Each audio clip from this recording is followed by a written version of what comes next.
नमस्कार दोस्तों, कैसे हो। तो आज हम लोग देखेंगे इंडियन पॉलिटी के अंतर्गत एक और महत्वपूर्ण टॉपिक केंद्र राज्य संबंध के बारे में। केंद्र राज्य संबंध, सेंटर स्टेट रिलेशंस, ठीक है। तो इसको हम लोग देखेंगे और इस टॉपिक से संबंधित जितने भी प्रीवियस ईयर्स क्वेश्चन हैं, इंपॉर्टेंट क्वेश्चन हैं, उन सबको यहाँ पर डील करेंगे और डील करते हुए इस टॉपिक को पूरी तरीके से कवर करेंगे जैसा कि हम लोगों ने अभी तक करते आया है, ठीक है। तो शुरू करते हैं केंद्र राज्य संबंध से संबंधित पहला क्वेश्चन आप लोग के सामने। According to the Indian constitution which of the following is not related to centre state relation. कौन सा सेंटर स्टेट रिलेशन के अंतर्गत रिलेट नहीं करता। तो देखो, व्यवस्थापिका संबंध कहने का मतलब ही है कौन सा, ये विधायिका को ही बताता है। विधायिका भाग 11 याद रख लेना, ठीक है। भाग 11 आर्टिकल 245 से स्टार्ट होता है। प्रशासकीय देखोगे तो ये एडमिनिस्ट्रेशन को बताता है, एडमिनिस्ट्रेशन को, तो ये भी सही है। फाइनेंशियल देखोगे तो फाइनेंशियल भी आपको याद रख लेना, ये भी सही है। लेकिन कार्यपालिका वाला कोई नहीं होता, इस कारण इसका आंसर हो जाएगा D. D is the right answer. समझ आ रहा है, आपको समझते हुए चलना है। चलिए देख लेते हैं इससे संबंधित पूरा डिटेल। तो यहाँ पर देखिए केंद्र राज्य संबंध बताया गया है, जिसमें भाग 11 और भाग 12 में इसको बताया गया है। भाग 11 में दो प्रकार के केंद्र राज्य संबंध है, विधायी संबंध और प्रशासकीय संबंध। भाग 11 में। भाग 12 के अंतर्गत आता है ये वित्तीय संबंध, याद रख लेना, पार्ट 12 में। आप देखिएगा तो 245 से 255 विधायी संबंध के बारे में बताता है। आर्टिकल नंबर 250 आपका 6 से 263 तक ये क्या बताता है, प्रशासनिक। और वित्तीय देखोगे तो 68 से 93 तक, 268 से 293 तक ये भाग 12 में है, याद रख लेना। तो इस प्रकार से केंद्र राज्य संबंध तीन प्रकार से इसमें बताए गए हैं और एग्जीक्यूटिव पावर इसके अंतर्गत नहीं आता, इस कारण इसका आंसर हम लोगों ने डी लिया है, याद रख लेना, ठीक। ओके, कोई दिक्कत बताइए। न्यायपालिका में देखोगे तो हम लोग एकल न्यायिक व्यवस्था की स्थापना किए हैं। भारत के संविधान में एकल न्यायिक व्यवस्थापिका है, याद रख लेना। हमारा स्वरूप कैसा है, संघीय स्वरूप है संविधान का। हमारे देश का स्वरूप कैसा है, संघीय है, याद रख लेना। तो ये सबको भी आपको जानना है, ठीक। चलिए नेक्स्ट क्वेश्चन हम लोग देखेंगे, सेकेंड नंबर का क्वेश्चन है। Second number, which of the following subjects is not related. कौन सा सब्जेक्ट है जो यूनियन लिस्ट से रिलेट नहीं करता, यही पूछ रहा है, संबंधित नहीं है। तो देखो, तीन प्रकार के, जब शक्ति पृथक्करण पावर का डिस्ट्रीब्यूशन हो रहा था, ठीक है, शक्ति पृथक्करण के अंतर्गत तीन सूची बताए गए। एक है संघ सूची, जिसको यूनियन लिस्ट बोलते हैं, संघ सूची। दूसरा बताया गया राज्य सूची, जिसको स्टेट लिस्ट बोला गया, इसमें भी कुछ सब्जेक्ट को डाला गया। तीसरा होता है, ये दोनों में पावर होता है, उसका होता है समवर्ती सूची, जिसको कॉन्करेंट लिस्ट बोला गया, समवर्ती। और इन तीनों के अलावा जो सब्जेक्ट छूट गया उसको अवशिष्ट में रखा गया, अवशिष्ट सूची बनाया गया एक ठो, जो ये तीनों छोड़ गया वो इसमें रहेगा, इस प्रकार से। तो यहाँ पर हम लोग को बता रहा है कि संघ सूची के अंतर्गत इनमें से कौन सा ऐसा सब्जेक्ट है जो नहीं आता, ये पूछ रहा है। तो रक्षा तो बिल्कुल आता है, वैदेशिक मामले विदेश मामले में तो संघ ही बनाएगा, रेलवे भी आता है, कृषि नहीं आता, इसका आंसर हो जाएगा एग्रीकल्चर। अब कहने का मतलब है यूनियन लिस्ट में जो भी सब्जेक्ट है उस पर कानून बनाने का अधिकार संसद को हो जाता है, याद रख लेना। मतलब आप देखोगे तो ये तीनों मामले में कौन कानून बनाएगा, संसद को अधिकार है कानून बनाने का। और जो कृषि वाले मामले में ये क्या है, राज्य सूची के अंतर्गत आता है, तो इसमें जो अधिकार हो जाएगा राज्य का हो जाएगा, इस प्रकार से आपको जानना है। अब देख लेते हैं हम लोग संघ सूची से संबंधित सारे फैक्ट को, यहाँ पर देखिए, है ना, संघ सूची से संबंधित सारे फैक्टर। तो इस पर कानून बनाने का अधिकार किसको होता है, संसद को होता है, याद कर लेना संघ सूची पर। और इसमें जब शुरू में शक्ति पृथक्करण किया गया था तो स्टार्टिंग में संघ सूची यूनियन लिस्ट के अंतर्गत 97 सब्जेक्ट को रखा गया था, जो वर्तमान में बढ़कर कितना हो गया है, 100 हो गया है, 100 हो गया है। 3 को और संघ सूची को दे दिया गया बाद में, ठीक है। तो वर्तमान में कितना है पूछा जाए, 100 है, और शुरू में कितना था, तो 97 था, ये आपको जानना है। अब संघ सूची के अंतर्गत कौन कौन से महत्वपूर्ण सब्जेक्ट आते हैं, 100 को तो नहीं देखेंगे, लेकिन कुछ को देखिए। रक्षा सीमा शुल्क, है ना, रक्षा सीमा शुल्क ये अलग अलग है। जनगणना, प्रसारण, डाक एवं तार, टेलीफोन, परमाणु, आपका बीमा, नागरिकता, शेयर बाजार, जनगणना, संचार, ये सब महत्वपूर्ण सब्जेक्ट्स किसके अंतर्गत आते हैं? तो ये आते हैं यूनियन लिस्ट, संघ सूची के अंतर्गत। और इसमें कानून बनाने का अधिकार किसको हो जाता है? संसद को हो जाता है, देश की पार्लियामेंट को। ठीक, नेक्स्ट क्वेश्चन आ जाते हैं, तीसरे नंबर का क्वेश्चन है, विच of the following is not a subject in the state list. अब स्टेट लिस्ट में कौन सा नहीं आता, इसमें से बताना है। ठीक है, तो राज्य सूची में अधिकार किसको प्राप्त है कानून बनाने का? राज्यों को है, याद रख लेना, राज्यों का है। ठीक है, कुछ कंडीशन में वो राष्ट्रपति के पास जाएगा, कुछ कंडीशन में कुछ और हो सकता है, ये अलग चीज है। लेकिन अधिकतर आपका देखा जाए तो स्टेट लिस्ट में कानून बनाने का अधिकार राज्य के विधानमंडल को हो जाता है। अब इसमें देखा जाए तो लोक स्वास्थ्य, स्वच्छता, अस्पताल, तो ये तो राज्य सूची का विषय है। लोक व्यवस्था राज्य सूची का विषय है, याद रख लेना। राज्य सूची, लोक व्यवस्था दिल्ली में देखा जाए तो वो यूनियन टेरिटरी है, यूटीज है, इस कारण लोक व्यवस्था उससे बाहर रखा गया है। भारत के बाहर स्थानों की तीर्थ यात्रा, ये भी आपका राज्य सूची का विषय है, लेकिन राज्य सूची के विषय के अंतर्गत डी नहीं आता। कृषि भूमि से भिन्न संपत्ति के उत्तराधिकार के संबंध में शुल्क, ये आता है आपका राज्य सूची के विषय में नहीं आता। मॉडल आंसर में डी लिया गया है इसका। अब देख लेते हैं राज्य सूची के बारे में डिटेल में हम लोग। तो देखिए, इसमें कानून बनाने, इन सभी विषय को शामिल किया जो स्थानीय महत्व को होते हैं। कानून बनाने का अधिकार किसको है? राज्य की विधानमंडल को है, स्पष्ट लिखा गया है। शुरू में 66 सब्जेक्ट को, 66 सब्जेक्ट्स को, अलग अलग डिपार्ट को किस में रखा गया था? तो राज्य सूची में रखा गया था। वर्तमान में ये 66 कितना हो गया? कम होकर के 61 हो गया है। इसके 5 को सेंटर और कंकरेंट लिस्ट में डाल दिया गया, तो कम करके 61 हो गया। तो वर्तमान में पूछा जाए तो 61 लेना है, और प्रेजेंट शुरू में मूल रूप से पूछा जाए स्टार्ट में तो 66 सब्जेक्ट इसके अंतर्गत रखे गए थे। कौन कौन से होते हैं? तो देखिए, कृषि देखो, कृषि ये आता है स्टेट लिस्ट में। पुलिस, राज्य की पुलिस होती है। लोक सेवा, तो लोक सेवा आपको लोक स्वास्थ्य याद रख लेना है। कारागार, जेल, भू राजस्व, भूमि, पंचायती राज व्यवस्था देखोगे तो राज्य सूची के अंतर्गत आता है। स्थानीय स्वशासन, नगर पालिका वाला, ये सब आप देखोगे। अब इसमें एक ठो याद करना है, आपका रेलवे पुलिस, रेलवे किसके अंतर्गत आता है? याद रख लेना, तो वो यूनियन लिस्ट में आता है। लेकिन रेलवे पुलिस पूछा जाए तो पुलिस अगर राज्य में है तो रेलवे पुलिस भी किसके अंतर्गत आएगा?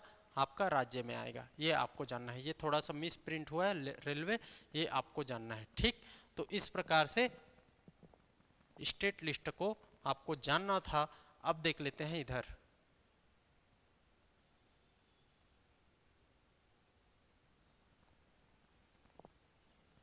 ओके। चलिए, विच of the following is not included in the concurrent list, concurrent list में शामिल है। अब देखो, संघ सूची देखे, राज्य सूची देखे, फिर अब हम लोग को देखना है कंकरेंट लिस्ट, समवर्ती सूची। समवर्ती सूची देखना है, कौन सा समवर्ती सूची में शामिल नहीं है, इसको हम लोग को देखना है। चलिए, इसका आंसर क्या हो जाएगा? तो इसका आंसर हो जाना है, देखिए, 89 और 89, ये आएगा क्या? तो ये समवर्ती सूची में शामिल होता है, बिल्कुल होता है, 89 और 89। ठीक है, इसके बाद आप देखोगे संघ श्रम, औद्योगिक श्रम विवाद, ये भी समवर्ती सूची में आता है। निगम कर देखोगे तो निगम कर नहीं आता। उसके बाद राज्यों के लेखाओं की संघ परीक्षा, ये राज्य सूची के अंतर्गत आता है ना। उसके बाद सामाजिक सुरक्षा और सामाजिक बीमा, ये आता है समवर्ती सूची में। इसके बाद विधि चिकित्सा वृत्ति, ये समवर्ती सूची में आता है। अंतरराज्यीय प्रवर्जन, ये नहीं आता। तो आपका आंसर हो जाएगा, आंसर हो जाना है, देखिए, सी डी जी किस में है? B is the right answer. B is the right answer. 2018 में पूछा गया क्वेश्चन, देख लीजिए, सेंटर स्टेट में इसी तरीके से क्वेश्चन आता है। ठीक है, अब देख लीजिए यहाँ पर समवर्ती सूची।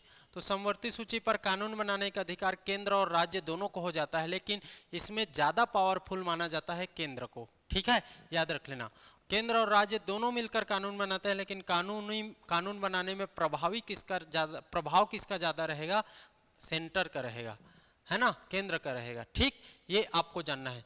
विवाद की स्थिति में केंद्र द्वारा बनाया गया कानून ही मान्य होगा, राज्य का नहीं होगा, इसी कारण वो ज्यादा प्रभाव। मूल रूप से इसमें देखोगे कंकरेंट लिस्ट में, समवर्ती सूची में तो 47 सब्जेक्ट डाले गए थे, ऐसे सब्जेक्ट जिस पर केंद्र का भी दखल हो और राज्य का भी दखल, ऐसे 47 सब्जेक्ट। लेकिन इसी को बढ़ा करके वर्तमान में कितना कर दिया गया है, 52 कर दिया गया है, 52। अब देखोगे तो कंकरेंट लिस्ट के अंतर्गत क्या क्या आता है, तो आपराधिक कानून मामले की प्रक्रिया आता है, याद कर लेना। राष्ट्रीय जलमार्ग, शिक्षा समाचार पत्र, परिवार नियोजन याद कर लेना, बहुत महत्वपूर्ण है। आर्थिक नियोजन, ऊर्जा क्षेत्र, जनसंख्या नियंत्रण, है ना, पॉपुलेशन कंट्रोल, समाचार पत्र याद रख लेना। ये सब किसके अंतर्गत आएगा, तो कंकरेंट लिस्ट के अंतर्गत आता है, आपको जानना है। समझ आ रहा है ना, बात समझ आ रही कि नहीं। कंकरेंट लिस्ट के अंतर्गत आता है जिस पर केंद्र और राज्य दोनों कानून बना सकते हैं, लेकिन विवाद की स्थिति में केंद्र द्वारा बनाए गए कानून प्रभावी होते हैं, याद रख लेना। ठीक, ये कंकरेंट लिस्ट। तो आप देख लीजिए यहां पर पूछेगा कंकरेंट लिस्ट को, याद रख लेना, कंकरेंट लिस्ट को पूछेगा। ओके, चलिए देखिए अवशिष्ट विषय क्या है। अब चौथा देखिए, अवशिष्ट विषय क्या है, अवशिष्ट विषय क्या है ये आपको जानना है। तो इसका आंसर हो जाएगा जो संघ सूची में नहीं है, न राज्य सूची में नहीं है, न समवर्ती सूची में नहीं है, वो किस में डाला गया, अवशिष्ट विषय बोला गया उसी को। राज्य सूची में शामिल विषय बिल्कुल गलत, समवर्ती सूची में शामिल विषय बिल्कुल गलत, विषय जो किसी सूची में शामिल नहीं है, सी इज द राइट आंसर, संघ सूची में ये भी गलत। तो जो तीनों में नहीं रहता वो क्या है, अवशिष्ट सब्जेक्ट कहलाता है। ठीक है, रेजिडुअल सब्जेक्ट के रूप में जाना जाता है। तो इसको आपको जानना था, सीजीपीएससी प्रीलिम्स 2024 में पूछा गया क्वेश्चन, बहुत इंपॉर्टेंट।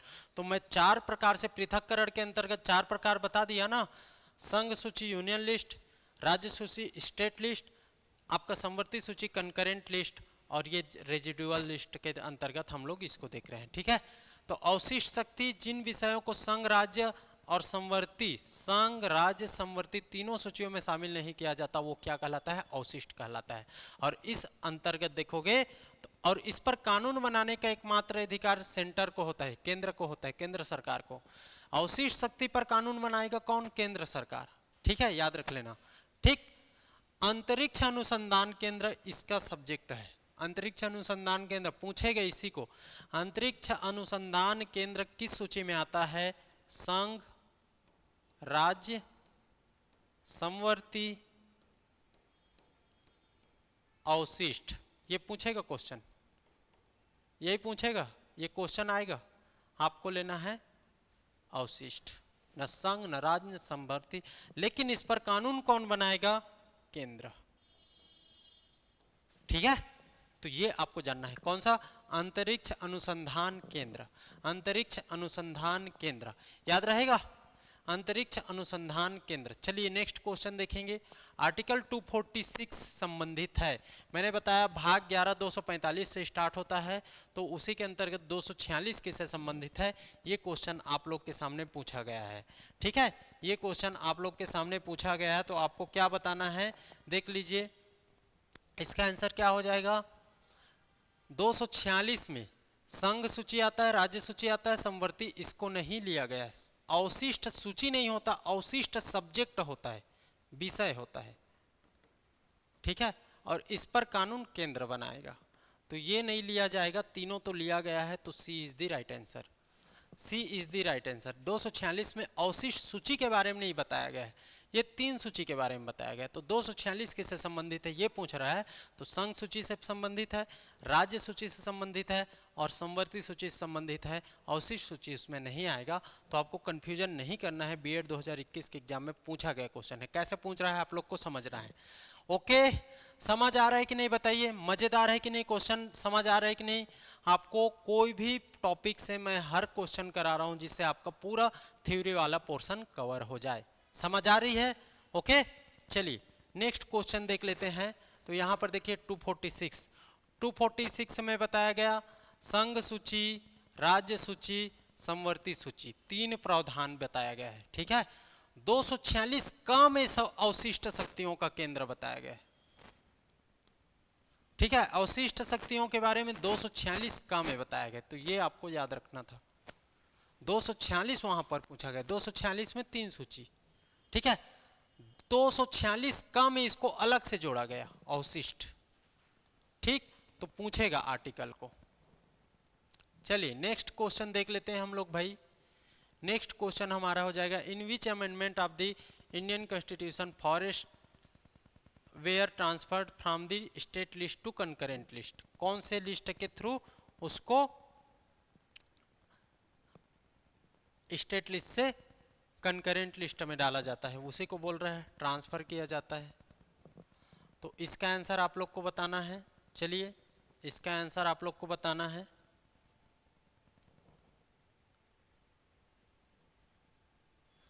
इसका आंसर क्या हो जाएगा, 42वां संविधान संशोधन, याद रखिएगा, ठीक है। 42वां संविधान संशोधन कब हुआ था, 1976 में, ये आपको जानना है। और इसी के अंतर्गत जो राज्य सूची के सब्जेक्ट हैं उनको समवर्ती सूची में ट्रांसफर किया गया था, याद रख लेना, ठीक। जो पहले राज्य सूची में है ना 66 था, वो 65 61 हो गया, 5 को उधर डाल दिए। इसी तरीके से आप देखोगे तो कौन सा संविधान संशोधन लाया गया था, 42nd, देख लीजिए, 42nd कॉन्स्टिट्यूशनल अमेंडमेंट द्वारा 5 विषय को राज्य सूची से समवर्ती सूची में डाला गया। अब ये राज्य सूची में कौन कौन थे, ये पहले शिक्षा राज्य सूची का था, अब हो गया है कंकरेंट लिस्ट, अब हो गया है कंकरेंट लिस्ट। 1 फॉरेस्ट, अब हो गया कंकरेंट लिस्ट, पहले स्टेट लिस्ट में था। नापतौल कंकरेंट लिस्ट, वन्य जीव संरक्षण कंकरेंट लिस्ट, न्याय का प्रशासन कंकरेंट लिस्ट, इस प्रकार से आपको बताना है, ठीक है। शिक्षा 1, नापतौल, वन्य जीव संरक्षण, न्याय का प्रशासन, ये सब कंकरेंट लिस्ट के अंतर्गत आता है ना। वर्तमान में, पहले ये राज्य सूची के अंतर्गत था जिसको, तो पांचों को याद करना है, क्या क्या, शिक्षा 1, नापतौल, वन्य जीव संरक्षण, न्याय का प्रशासन। शिक्षा 1, नापतौल, वन्य जीव संरक्षण, न्याय का प्रशासन, ये 5 को 42वां संविधान संशोधन 1976, ठीक है, ओके। कोई दिक्कत बताइए, कोई दिक्कत बताइए आप। चलिए नेक्स्ट क्वेश्चन आप लोग देखिए, वित्त आयोग के संदर्भ में कौन सा सही है, वित्त आयोग के संदर्भ में कौन सा सही है ये बताना है आप लोग को। तो इसका आंसर हो जाएगा, आयोग में कुल 5 सदस्य होते हैं, बिल्कुल सही है, ठीक है। आयोग में कुल 5 सदस्य होते हैं। आयोग में कम से कम एक सदस्य हाई कोर्ट द्वारा, हाई कोर्ट या सुप्रीम कोर्ट का जज होना चाहिए। गलत, आयोग के अध्यक्ष पुनः नियुक्त नहीं किया जा सकता, ये गलत। आयोग के अध्यक्ष प्रथम के संथानम से, तो के संथानम ने केसी नियोगित है, ये भी गलत, ये भी गलत, आपका ये सही है। और आंसर हो जाएगा डी, केवल एक, केवल एक, याद कर लेना। थोड़ा फास्ट हो रहा है क्या, केवल एक। यहाँ पर एक्सप्लेनेशन को देखते हैं वित्त आयोग के संबंध में, तो वित्त आयोग के संबंध में देखिए यहाँ पर, ओके, वित्त आयोग के संदर्भ में के सी नियोगी, वहाँ पर के संथानम 1951, याद रख लेना, प्रथम के सी नियोगी अध्यक्ष थे। यहाँ पर देखिए आर्टिकल 280 क्या बोलता है कि वित्त आयोग का गठन होगा, राष्ट्रपति करेगा, याद रख लेना, प्रत्येक 5 वर्ष में ये बताता है। तो आर्टिकल 280 280 देखोगे तो वित्त आयोग के प्रावधान के बारे में बताता है। उसके बाद स्थापना देखोगे वित्त आयोग का, तो 1951 में हुआ था, किसके द्वारा, तो राष्ट्रपति के द्वारा। प्रत्येक 5 वर्ष की समाप्ति पर फिर से एक नया आयोग गठित होता है, याद रख लेना। अब देखिए राष्ट्रपति द्वारा नियुक्त हो गया अध्यक्ष, 5 सदस्य होते हैं जो बताया गया है, एक अध्यक्ष और 4 सदस्य मिलाकर 5 सदस्य हो गए। प्रथम अध्यक्ष केसी नियोगी हो गए, जिसको पूछा गया स्टेटमेंट में के संथानम करके, वो द्वितीय था, ये केसी नियोगी। संसद द्वारा निर्धारित की जाए, अध्यक्ष के लिए सार्वजनिक कार्यों के बारे में ज्ञान हो, चारों सदस्यों के लिए अर्हता बताया गया। 4 सदस्य होंगे, वो कौन कौन से होंगे, तो देखो, एक व्यक्ति ऐसा हो जो उच्च न्यायालय का न्यायाधीश हो और ऐसे न्यायाधीश होने की अर्हता रखता हो। एक व्यक्ति ऐसा हो जिसे भारत सरकार के वित्त एवं लेखाओं का विशेष ज्ञान हो। एक व्यक्ति ऐसा हो जो वित्तीय विषयों का प्रावधान के बारे में व्यापक अनुभव। एक व्यक्ति ऐसा हो जो अर्थशास्त्र का विशेष ज्ञाता हो। ये 4 अर्हता बताए गए हैं सदस्य बनाने के लिए। चारों के आधार पर सदस्य आप बना सकते हो, किसी आधार पर भी, ठीक है।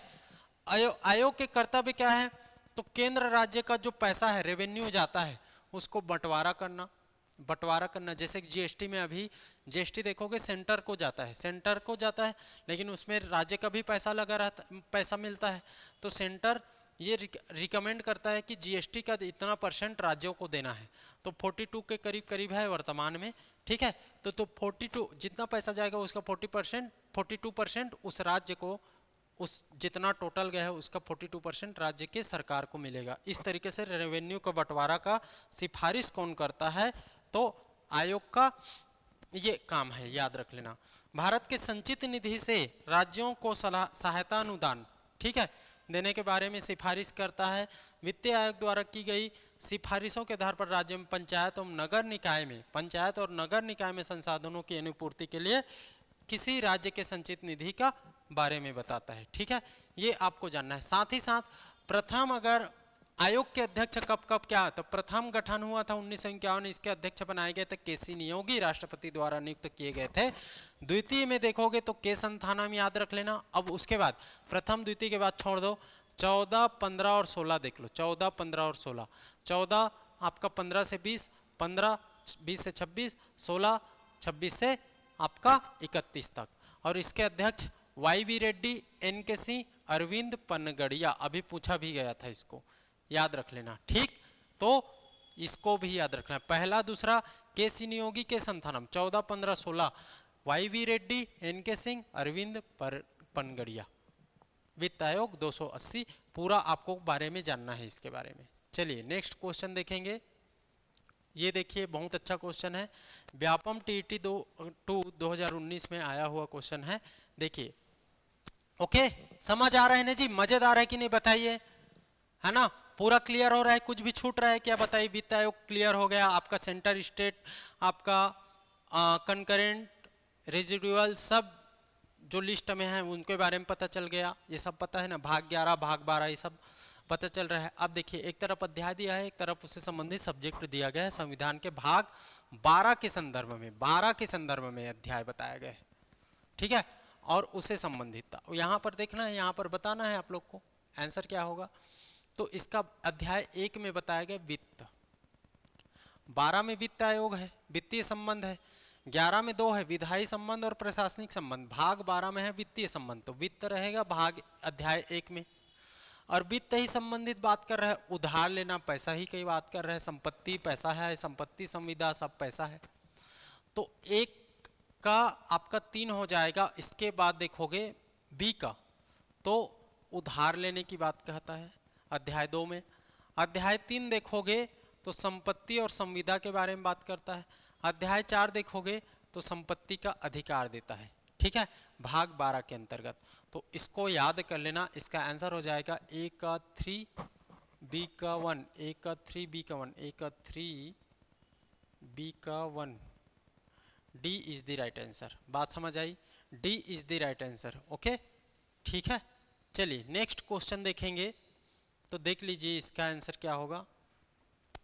यूपीपीसीएस प्रीलिम्स 2021 में पूछा गया question, on the recommendation of which of the following commission या कमिटी, है ना, inter state council was established in India. कौन से कमिटी के रिकमेंडेशन से ये इंटर स्टेट काउंसिल इस्टेब्लिश हुआ है इंडिया में, यही पूछ रहा है। तो इसका आंसर हो जाना है सरकारिया आयोग, सरकारिया आयोग, ओके, याद रख लेना, बहुत इंपॉर्टेंट है सरकारिया कमीशन, ठीक। सरकारिया कमीशन देख लीजिए। तो यहाँ पर आप लोग को अब समझना है, पूरा पढ़ना है। इंटर स्टेट काउंसिल के बारे में पूरा जानना है। इंटर स्टेट काउंसिल का गठन देखोगे तो आर्टिकल 263 के अंतर्गत होता है। 263 गठन करने का अधिकार किसको है? राष्ट्रपति को है। किसको है? राष्ट्रपति को है, याद कर लेना। 263 इंटर स्टेट काउंसिल राष्ट्रपति गठित करेगा। राष्ट्रपति को यह प्रतीत होता है कि ऐसे परिषद के गठन से सार्वजनिक हित की सिद्धि होगी तो वो गठन कर सकता है, आर्टिकल 263 के अंतर्गत। अब सर्वप्रथम देखोगे तो कब गठित किया गया था? तो 18 मई 1990 को सर्वप्रथम पहली बार गठन हुआ था इंटर स्टेट काउंसिल। कब? तो 18 मई 1990 को। उसके अध्यक्ष कौन होते हैं? तो पीएम होते हैं, प्राइम मिनिस्टर होते हैं, याद रख लेना। सदस्य कौन कौन होते हैं? तो सभी राज्य के सीएम, सभी राज्य के सीएम, सभी केंद्र शासित प्रदेश के प्रशासक और एलजी लोग, जो प्रशासक, जैसे कि 8 केंद्र शासित प्रदेश है, वहाँ प्रशासक है और एलजी है, वो लोग इसके सदस्य होंगे। और तीसरा देखोगे तो 6 कैबिनेट मंत्री, कितने कैबिनेट मंत्री?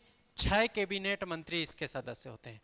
तो देखो पीएम इसकी अध्यक्षता करेंगे, सदस्य के रूप में मुख्यमंत्री लोग होंगे, यूटीज के प्रशासक और एलजी लोग रहेंगे, और 6 केंद्र मंत्री रहेंगे, ठीक, कैबिनेट मंत्री, ये सदस्य होंगे। गठित कौन करेगा? राष्ट्रपति। पहली बार कब गठित हुआ था? 1990 में, ठीक है। प्रधानमंत्री के अनुपस्थिति में इंटर स्टेट काउंसिल की अध्यक्षता प्रधानमंत्री के नियुक्त कैबिनेट मंत्री करेगा। पीएम मोदी जी विदेश चले गए तो किसी ये 6 मंत्रियों में से किसी एक मंत्री को अध्यक्षता करने के लिए नॉमिनेट कर देंगे पीएम, ये आपको बोल। अब इनका कार्य क्या है, ये कार्य को जानना है तो राज्यों के बीच विवाद उत्पन्न हुए, इंटर स्टेट मतलब भिन्न भिन्न राज्य, मान लीजिए एमपी और सीजी के बीच में ये इंटर एक दूसरे के स्टेट हो गया, दोनों के बीच में विवाद हो गया, तो यहाँ पर उसको सुलझाने का, जांच करने की सलाह देने का काम किया जाएगा कि नहीं भाई आप लोग ऐसा रहिए, मिलजुल के रहिए। कुछ या सभी राज्यों के अथवा संघ या अधिक राज्यों के सामान्य हित से संबंधित विषयों का अन्वेषण होगा, इन्वेस्टिगेशन होगा। ऐसे विषयों से संबंधित नीति और कार्य कोऑर्डिनेशन स्थापित करने का काम होगा। इस प्रकार से आपको जानना है। अंतरराज्यीय परिषद का कार्य कानूनी और गैर कानूनी दोनों प्रकार के मामलों में से संबंधित हो सकता है, किंतु उसकी प्रकृति केवल एडवाइजरी है, बाध्यकारी नहीं है, बाउंडिंग नहीं है। एडवाइजरी है, वो सलाह देगा कि आप ऐसा करिए, ठीक है। काउंसिल क्या करेगा? सलाह देगा ऐसा करिए, लेकिन ऐसा करना है करके बाध्यकारी नहीं बना सकता। ये आपको जानना है इंटर स्टेट काउंसिल में। तो इंटर स्टेट काउंसिल 263 राष्ट्रपति गठित करता है और प्रधानमंत्री इसके अध्यक्ष होते हैं। काम क्या है? 2 राज्यों के बीच में जो भी विवाद है उसको सुलझाने का काम, उस पर सजेशन देने का काम, ये एक एडवाइजरी बॉडी है। इसी के अंतर्गत आता है आपका रीजनल काउंसिल, क्षेत्रीय परिषद। Okay, regional council, regional council का उल्लेख देखोगे तो संविधान में नहीं है। जैसे कि इंटर स्टेट काउंसिल का 263 में के अंतर्गत गठन हुआ है, मतलब संविधान में उल्लेख दिखता है, लेकिन रीजनल काउंसिल का उल्लेख देखोगे तो संविधान में नहीं है। ये आपको जानना है विशेष, सबसे पहली बात। दूसरा बात देखोगे तो ये राज्य पुनर्गठन आयोग 1956 के प्रावधानों के अधीन ये गठित किया जाता है रीजनल काउंसिल। ये एक्ट के अंतर्गत, कौन से एक्ट के अंतर्गत? तो राज्य पुनर्गठन आपका अधिनियम 1956 के तहत रीजनल काउंसिल का गठन किया जाएगा, इसको याद रख लेना है। और इसके अध्यक्ष कौन होंगे? तो केंद्रीय गृह मंत्री। जैसे कि अभी केंद्रीय गृह मंत्री, होम मिनिस्टर कौन है जी? अमित शाह जी। अभी अमित शाह है ना, अमित शाह जी हैं, है ना, अमित शाह। तो ये आपको जानना है। इसके सदस्य कौन होंगे? मुख्यमंत्री और संघ शासित क्षेत्रों के प्रशासक, संघ शासित क्षेत्रों के प्रशासक। तो सीएम और एलजी प्रशासक, एडमिनिस्ट्रेटर ये होते हैं। ये भी एक एडवाइजरी बॉडी है, परामर्शकारी, आपका परामर्श देती है, ठीक है, सलाह देती है, ठीक है। ये आपको परामर्श, सजेस्टिव, सजेस्ट करती है। परामर्श मतलब कुछ सजेशन देना कि ऐसा कर लो, ठीक है, ये आपको जानना है। अब परामर्श किन क्षेत्रों में ये दे सकता है? तो 2 राज्यों के सीमा विवाद पर, अंतर्राज्यीय परिवहन के संबंध में, भाषाई अल्पसंख्यक के संबंध में, आर्थिक और सामाजिक संबंध में, इन सब क्षेत्रों में ये परामर्श देता है। क्या क्या? 2 राज्यों के सीमा विवाद, अल्प भाषा, है ना, अल्पसंख्यकों की भाषा, है ना, भाषाई अल्पसंख्यक, आर्थिक सामाजिक और अंतरराज्यीय इंटर स्टेट क्या जी? परिवहन, ट्रांसपोर्टेशन के मामले में। इन 4 मामले में परामर्श देने का काम करता है। और वर्तमान में देखोगे तो 6 क्षेत्रीय परिषद, 6 क्षेत्रीय परिषद। आप इंडिया को देखिए ऐसा,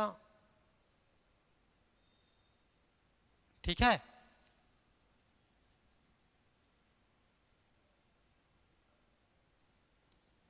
ओके, अभी ऐसा बना लेता हूं, चलो ठीक, तो ये इंडिया हो गया। तो इंडिया में 6 क्षेत्रीय परिषद का गठन किया गया है। उत्तर क्षेत्रीय परिषद नई दिल्ली इसका मुख्यालय है, और इस क्षेत्रीय परिषद के अंतर्गत कौन कौन से यूटीज और राज्य आते हैं इसको भी याद करना है आपको। पंजाब, हरियाणा, राजस्थान, जम्मू कश्मीर, हिमाचल प्रदेश, राष्ट्रीय राजधानी क्षेत्र दिल्ली एनसीटी, चंडीगढ़, ये पूरा शामिल आता है उत्तरीय क्षेत्रीय परिषद। तो क्वेश्चन में ये आ सकता है कि एनसीटी किस क्षेत्रीय परिषद के अंतर्गत आता है, उत्तर, मध्य, पूर्व, दक्षिण, इस तरीके से। तो आपको जानना है एनसीटी दिल्ली की इसके अंतर्गत आता है उत्तर क्षेत्रीय परिषद। उसी तरीके से मध्य क्षेत्रीय परिषद इसका मुख्यालय हेडक्वार्टर बनाया गया इलाहाबाद में, और इसके अंतर्गत कौन कौन से राज्य, उत्तर प्रदेश, मध्य प्रदेश, ये सब शामिल है, और उत्तराखंड, छत्तीसगढ़ ये शामिल है। याद रख लेना, उत्तर प्रदेश तो उत्तराखंड, मध्य प्रदेश, छत्तीसगढ़, ये चारों राज्य ये मध्य क्षेत्रीय। तो छत्तीसगढ़ पूछेगा, छत्तीसगढ़ किस क्षेत्रीय परिषद के अंतर्गत आता है, तो किसके, तो आपका मध्य क्षेत्रीय परिषद, और इसका हेडक्वार्टर क्या है, ये आपका इलाहाबाद। पूर्वी क्षेत्रीय परिषद देखोगे तो कोलकाता, पूर्वी क्षेत्रीय परिषद कोलकाता। अब कोलकाता के अंतर्गत कौन कौन से राज्य आते हैं, बिहार, पश्चिम बंगाल, सिक्किम, उड़ीसा, ये आपको जानना है। बिहार, पश्चिम बंगाल, सिक्किम, उड़ीसा, ये आपको जानना है। दक्षिण क्षेत्रीय परिषद चेन्नई इसकी हेडक्वार्टर है, और यहाँ पर देखोगे तो कौन कौन सा, तो आंध्र प्रदेश, कर्नाटक, केरल, तमिलनाडु और पुडुचेरी संघ शासित क्षेत्र। पुडुचेरी यहाँ पर जुड़ा हुआ है चेन्नई से, इसी कारण कर्नाटका हो गया आपका, आंध्र प्रदेश हो गया, तमिलनाडु हो गया, केरल हो गया और पुडुचेरी, ये दक्षिण क्षेत्रीय परिषद। पश्चिम, अब इस पार आ जाओगे तो देखो इसका हेडक्वार्टर है मुंबई, और इसमें आ जाएगा गुजरात, मुंबई, आपका गोवा, दमन दीव, दमन दीव लगा हुआ है, दमन दीव, दादर नगर, ये जानना है।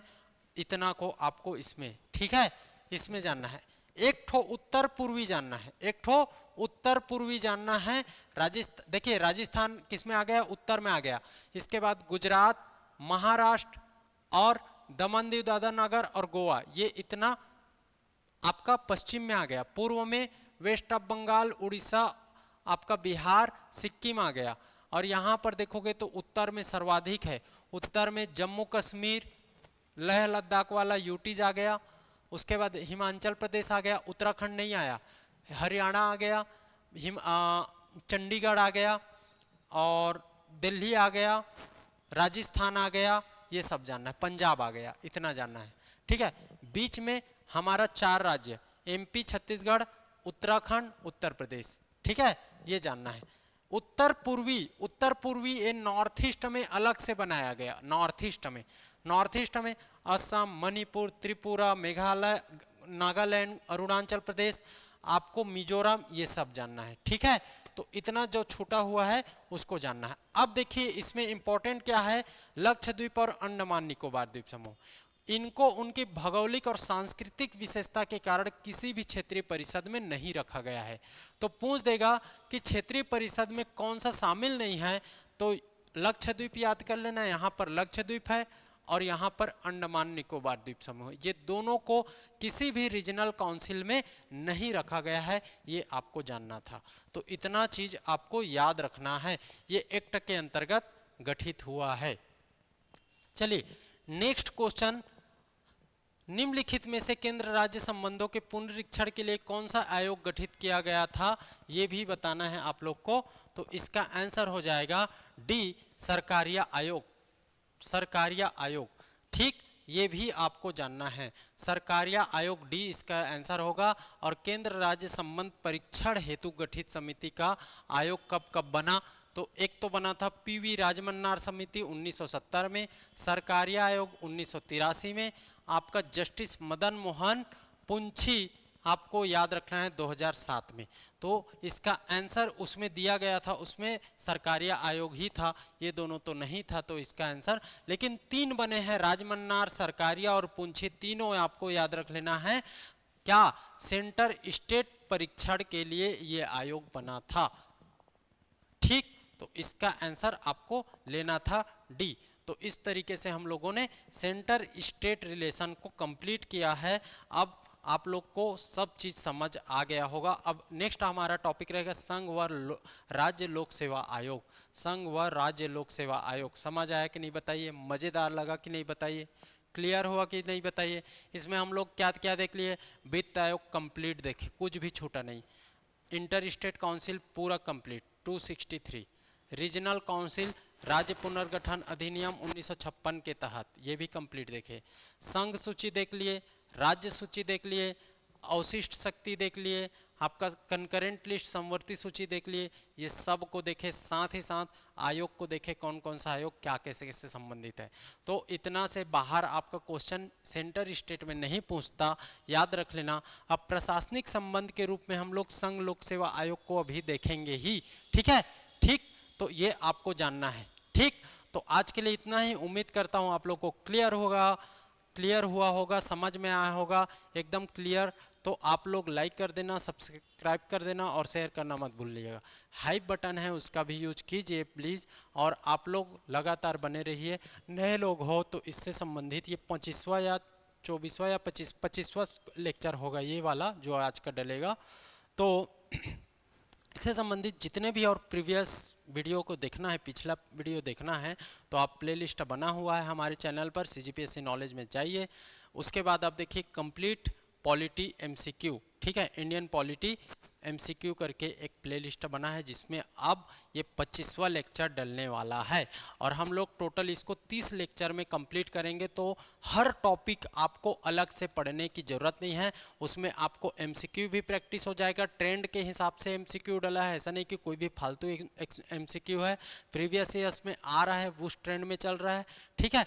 और साथ ही साथ पूरे टॉपिक को हम लोग कवर किए हैं। तो एक बार देखिए, आपको कुछ भी बुक पढ़ने की ज़रूरत नहीं इसी को। और इससे संबंधित सारे PDF टेलीग्राम में डल चुका है, टेलीग्राम से डाउनलोड करके आप लोग उसको रिवीजन कर सकते हो, उसका नोट्स बना सकते हो, उसी को PDF के रूप में पढ़ सकते हो। तो चलिए आज के लिए इतना ही, मिलते हैं नेक्स्ट टॉपिक में। Thank you.